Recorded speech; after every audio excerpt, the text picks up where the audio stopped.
Sometimes, when you're deep in the middle of nowhere, where civilization is miles away, it feels like the world just stops.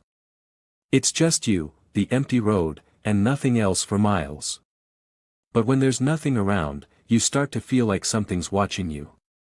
And when that feeling goes beyond your imagination, that's when things get terrifying. Tonight, I'm going to share 4 true stories with you. Stories of people who found themselves far from civilization, where help was miles away, and all they had was their fear, and whatever was waiting for them in the dark. These aren't just stories. These are real encounters. And by the end of tonight, you won't forget them.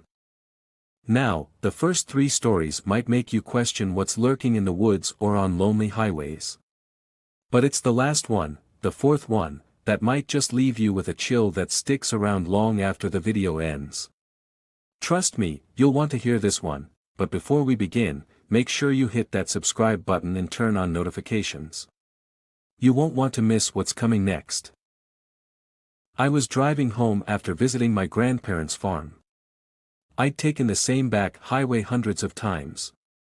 It wasn't my favorite route, but it was faster, and I knew it well.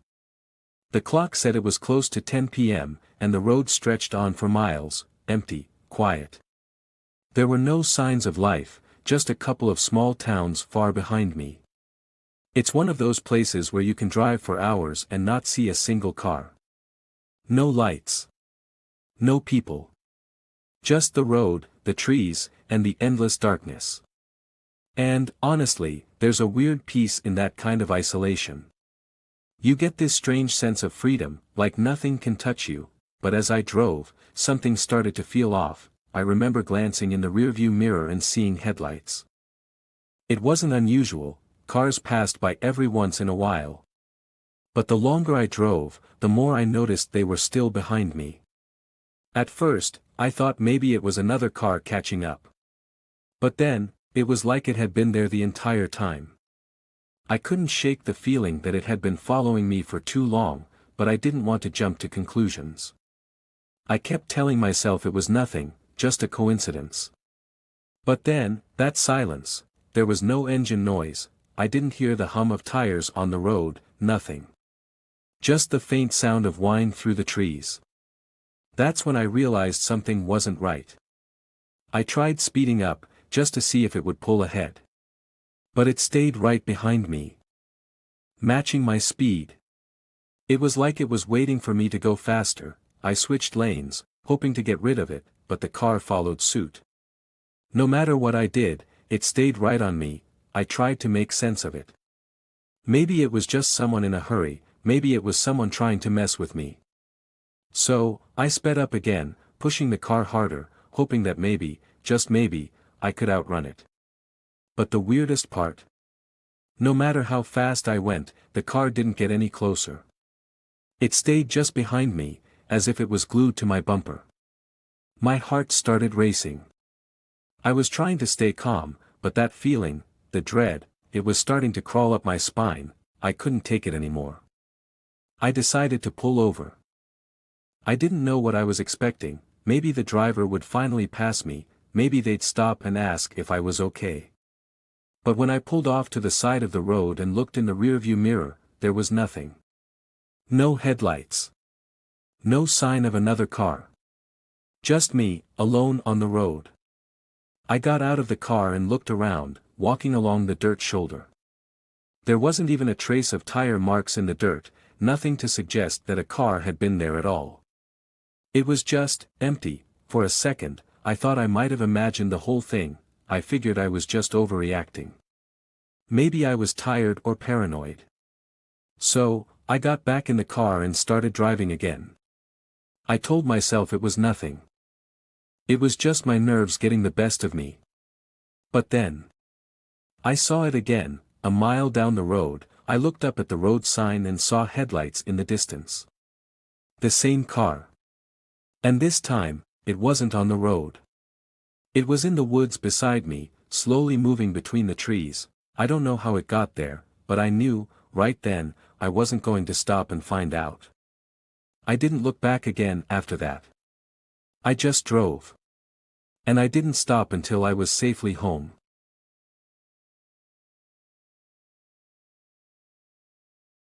I've always been the type of person who enjoys solitude. There's a certain calm that comes with being completely alone in nature, no distractions, just you and the world around you. Hiking alone, away from the noise of people, that's where I find peace. But this time was different. It wasn't like any other hike I'd been on. I didn't realize it at the time, but the woods themselves felt strange, almost like they were alive. I should have known something was wrong, even before it happened. I'd been hiking for hours, deep into a national park. The kind of place where no one goes unless they're serious about being out there. No cell service. No nearby towns. Just miles of unmarked trails. Endless trees, and isolation. It's the sort of place where, if something happens, no one would even know. But I wasn't worried about that. At first, I was just enjoying the peace. The air was fresh, crisp, and the quiet was almost comforting. But then, as I moved deeper into the forest, something shifted. I couldn't put my finger on it, but I felt this subtle pressure in the air, like the woods were holding their breath, waiting for something. Something I didn't understand. I shrugged it off. It was probably just my mind playing tricks on me. Nature can do that to you, make you feel like you're being watched. But then, the feeling wouldn't leave me. It was subtle at first, like someone was standing just behind me. Only I couldn't see them. Every now and then, I'd glance over my shoulder, but there was never anyone there. Just the trees. The shadows. Nothing out of place. Yet, the more I walked, the more certain I became that something was following me. I remember stopping at one point, standing still to listen. There was a faint rustling in the underbrush, as if someone, or something, was moving just off the trail. My heart started to beat a little faster. I spun around quickly, but all I saw were the thick trees, their trunks stretching up toward the sky like silent sentinels. No movement. No signs of anything. Still, the sound was there. It wasn't the wind. It wasn't an animal. It felt deliberate. I pushed the thought from my mind, telling myself that the wind was playing tricks on me. Maybe it was just a squirrel or a bird. But the more I walked, the more the sounds grew, and the more the feeling of being followed intensified. The rustling wasn't random anymore. It was closer. Like something was moving in sync with my steps. Every time I stopped, it stopped. Every time I moved, it followed. I wanted to turn around and call out, to see if someone had strayed off the path, but I was too far in now. Too far to turn back. So I kept going, pushing myself forward, telling myself I was imagining it, and that's when I started hearing the whispers. I don't know how to describe it. But it wasn't like anything I had ever heard before. It wasn't the wind. It wasn't the trees. It was human voices. Low, soft, like people were talking just out of reach, in a language I couldn't understand. They weren't clear, but I could tell they were speaking to each other. And they were definitely close. Too close. They weren't loud, but they were distinct enough to make the hairs on the back of my neck stand up. I couldn't make out any words, but it was as if I could feel them in my chest, vibrating in the air around me. The voices were soft, but they had a weight to them, like they were heavy with something unsettling. I tried to tell myself that it was just the wind, but the wind doesn't speak. It doesn't whisper your name in the middle of a forest. And that's when I realized the voices weren't just random. They were getting closer. They were following me, circling around me, like they knew exactly where I was going. I stopped again, trying to calm myself down. Maybe it was a group of other hikers, I thought. Maybe I had just lost track of time and they were behind me all along. But when I turned around, there was no one. No one at all. Not even footprints. Not a sign of anyone else having been there. I started walking faster, my pace picking up, but no matter how quick I moved, the whispers kept pace. They didn't fade away. They didn't get quieter. They just followed. They were constant now, like a steady stream of voices, getting closer and closer, moving around me. I couldn't make sense of what they were saying, but they were no longer just murmurs. They were voices, calling me. Calling my name. I told myself it was nothing. Maybe just my mind, playing tricks. Maybe I was hearing things, or maybe it was just the strange acoustics of the forest. But deep down, I knew, something wasn't right. And then it happened. I felt a coldness at the back of my neck, like a hand, resting just on my skin. A cold, clammy touch. I stopped dead in my tracks, my heart racing. I turned around quickly, and there was no one there. Nothing. Just the dense forest. Stretching endlessly in every direction, but the whispers, they didn't stop. They were clearer now, so much clearer. I could hear them, right in my ear, speaking my name. Not from behind me, not from the trees, but right beside me, like someone was walking beside me, just out of sight. I spun around, my breath quickening, but the only thing I saw was the empty path. The empty trees. The empty air. I couldn't take it anymore. My legs started to shake, and the panic set in. I broke into a run. My feet were stumbling over rocks and roots as I desperately tried to find my way back to the trailhead. The whispers were still there, still following me. They were louder now, almost frantic. As if whatever it was wanted me to hear them. To understand them. To know that they were there. I didn't dare look behind me. I couldn't. I just kept running, heart pounding in my chest, every step heavier than the last. Finally, after what felt like hours, I made it to the parking lot. My breath was ragged, my legs felt like jelly, but I was out of the woods. Safe. Or so I thought. I paused for a moment, trying to calm myself. But when I looked back at the trail, I saw it. There was a figure standing at the edge of the woods, just standing there, watching me. I froze. It didn't move. Didn't make a sound. Just stared at me from the shadows between the trees. I couldn't make out any details. Just a shape, a silhouette in the darkness. I couldn't see its face, but I could feel its eyes on me. Like it was waiting for me to do something.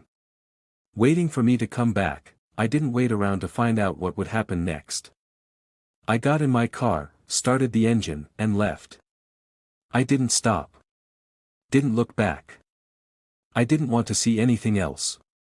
Didn't want to hear the whispers again, and to this day, when I'm out alone, walking through the woods or hiking in the quiet of nature, I still hear them. I hear those voices, faint in the distance, calling my name. I don't know who they are, or what they want, but I know one thing for sure, I'll never go back there. Not into those woods. Not to that trail. Whatever it was waiting for me.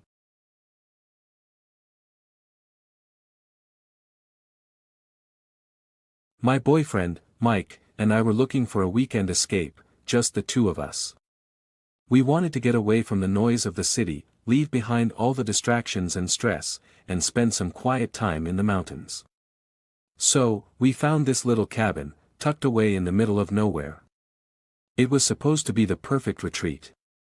A secluded place, far from any towns or people. We thought it would be peaceful. But from the moment we arrived, there was something off about it. Something didn't sit right with me, but I couldn't quite put my finger on it. The cabin was set deep in the woods. The kind of forest where the trees are so thick, you'd lose track of where you are if you wandered too far. It felt isolated. Too isolated. I remember stepping out of the car and just looking around. There was no road noise, no birds chirping. It was like the whole place was holding its breath. But we brushed it off. We were here to relax, right? The cabin itself wasn't much, old and rustic, but charming in its own way. The kind of place you could see in a movie about people escaping to the wilderness. At first, I thought it was a little too remote, but Mike reassured me that it would be fine. So, we went inside, settled in, and lit a fire in the fireplace to enjoy the evening. The first night was peaceful at first. We spent hours just talking, laughing, and enjoying the quiet. No interruptions.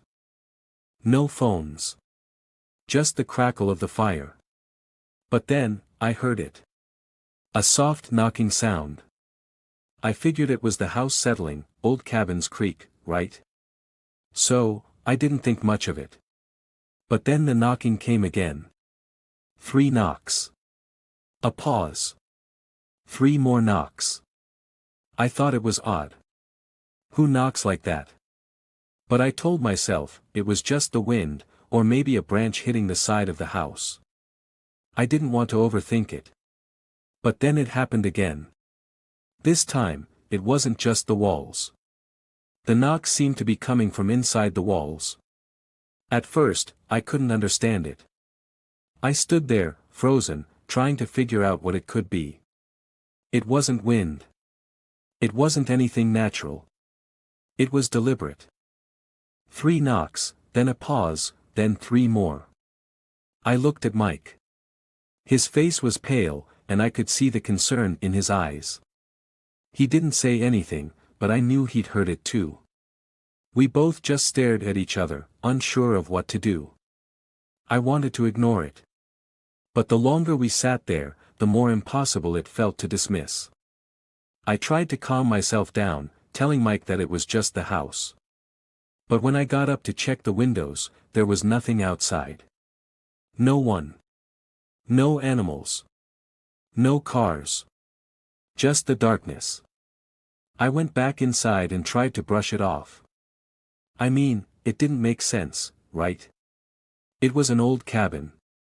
Old houses creak. But the knocking didn't stop. It just kept coming. Again and again.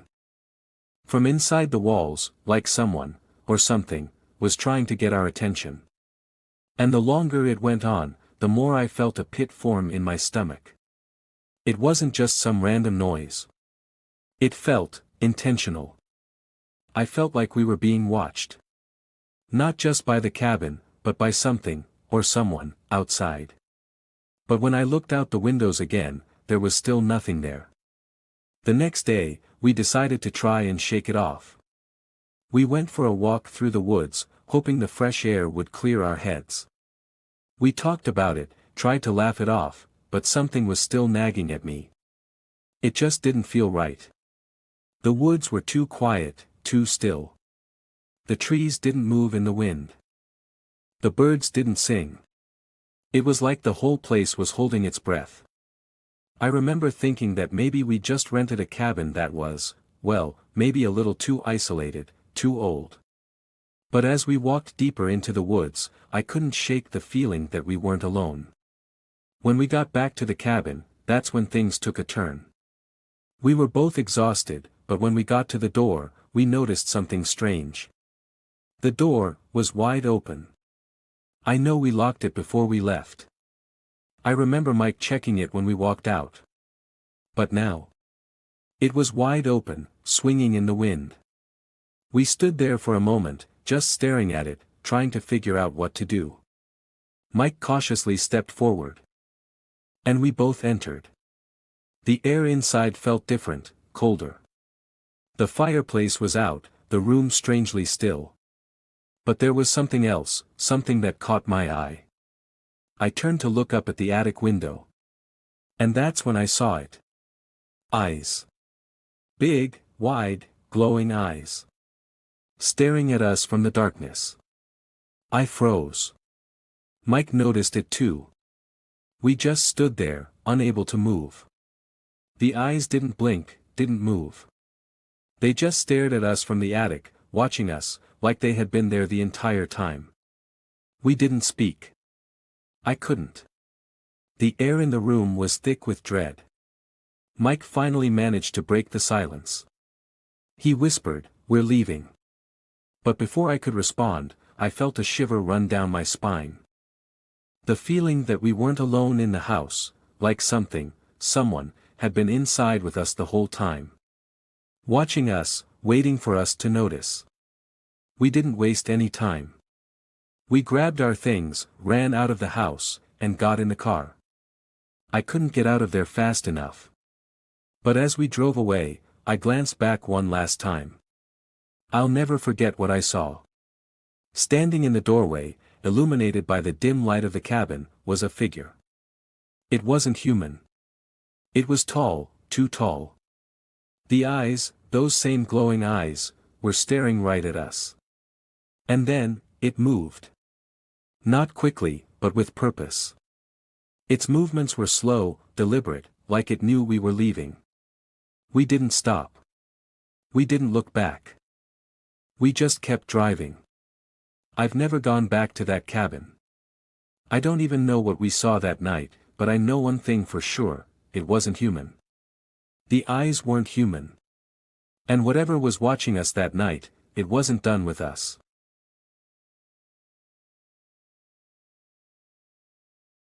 I had heard the rumors about the old farm for years. The locals always seemed a little too eager to talk about it, how the place had been abandoned for decades, how strange things happened there. Some said it was haunted, that the old farmhouse had a history. People would tell you stories, always whispering about strange noises, eerie feelings, even sightings. I didn't believe any of it, though. I thought it was all just small-town folklore. Stories spun out of boredom. So, one afternoon, I decided to go check it out for myself. I wanted to see what all the fuss was about. Besides, it wasn't far from where I was staying, so why not? What could it hurt, right? I drove out to the property that afternoon. The sun still high in the sky, cutting through the thick clouds that had started rolling in. The drive was longer than I expected, but the whole area was so quiet. I mean, it felt empty. The road was just a narrow strip winding through fields of overgrown grass, untouched for years. When I finally reached the farm, I stopped my car in front of the long, cracked driveway, looking at the house that stood at the end.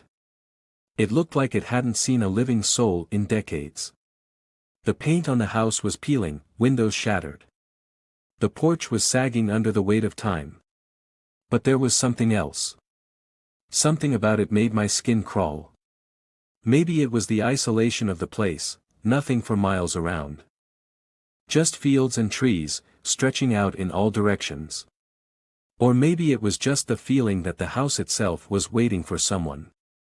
Waiting for me. I got out of the car, grabbed my bag, and started walking toward the house. The air was thick, heavy, like the world around me was holding its breath.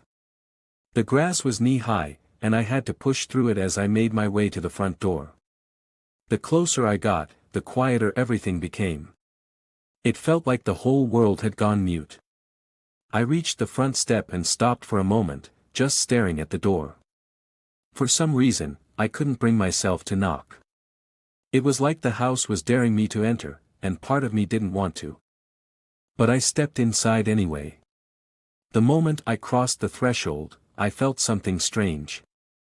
A chill that wasn't just the temperature, but something deeper. It was like the house itself was alive, but not in the way you'd think. It was as if it had been waiting for me. There was a thick layer of dust everywhere, as if time had stopped. The furniture was still there, covered in sheets, but nothing had been touched in years.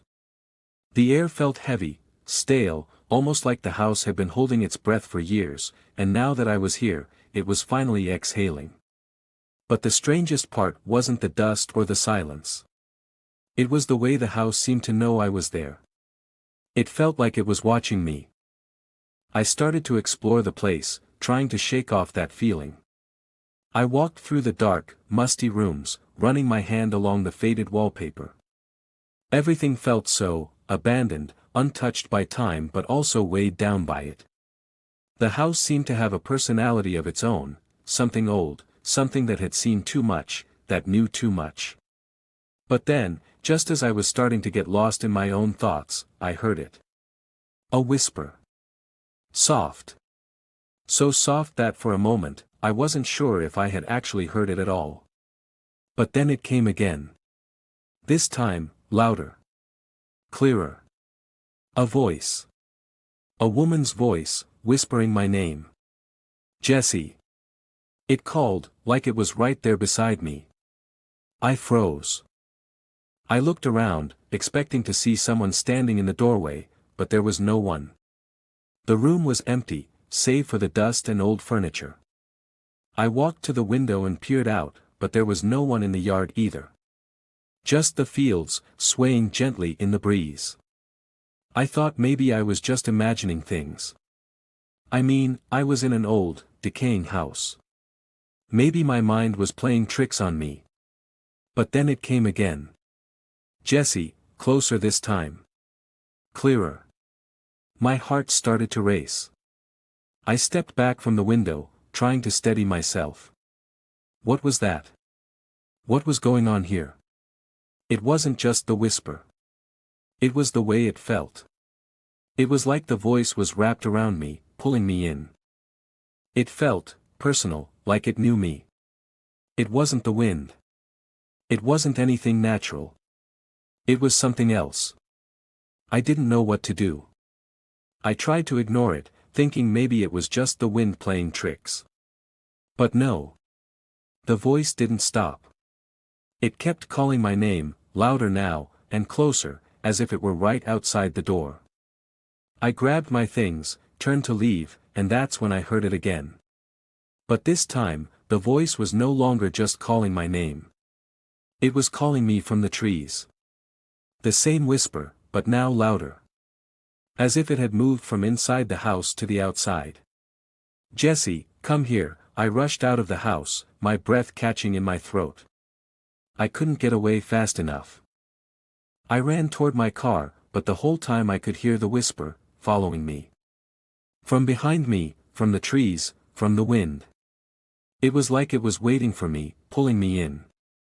I turned around, heart pounding, but no one was there. Nothing. But then, at the edge of the trees, I saw something. A figure. Or rather, a shadow. Standing at the line where the forest began. It didn't move, just stood there, watching me. I froze. I couldn't look away, couldn't breathe. And then, the voice came again, but this time, it wasn't just calling my name. It said something else, something different. But it was still soft, still carried by the wind, like it had been waiting to speak to me. I don't know how to explain it. But in that moment, I knew. It wasn't just trying to get my attention. It was calling me, pulling me back. Telling me to come closer. I left that day. I didn't turn back, didn't even look toward the house again. But to this day, when I'm out in the quiet, when the wind picks up, I can hear it. That voice. Calling my name from the distance. From the trees. It's not like it's a warning. It's not like it's trying to scare me. It's inviting me back. And no matter how much I try to ignore it, I know one thing, I'm never going back to that place. And that's it for tonight's stories. For encounters, for moments where the ordinary turned into something far darker. If you're ever out in the middle of nowhere, whether you're hiking, driving, or just lost in thought, and you hear footsteps behind you, or voices whispering on the wind, don't brush it off. Don't convince yourself it's nothing. You can't always explain the feeling that creeps up your spine when the world goes too quiet. The way the air seems to hold its breath, or how a shadow can feel like it's watching you, even when there's no one there. I've heard it said before that the wilderness is where people go to find themselves. But I think we both know, sometimes. It's also where you find something else. Something that might not want to be found. So, if you ever feel like the woods are a little too quiet, or the road behind you is a little too empty, just remember this: some things are better left undisturbed.